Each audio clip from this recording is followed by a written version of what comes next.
সুপ্রিয় দর্শক, শুভ দুপুর। আশা করি আপনারা সবাই ভালো আছেন। আপনারা দেখছেন আমাদের ফার্মের টাইগার মুরগিগুলো।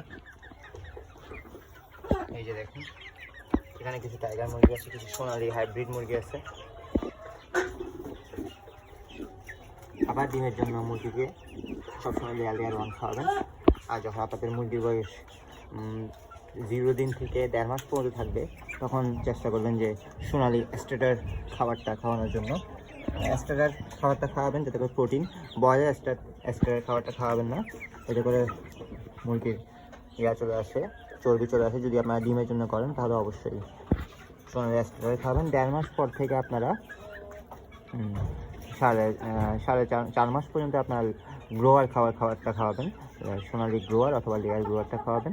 এরপর 4 মাসের পর থেকে আপনারা লেয়ার 1 দিয়ে দেবেন। দেখবেন আপনার ইনশাল্লাহ আপনাদের মুরগি ডিমে চলে আসবে।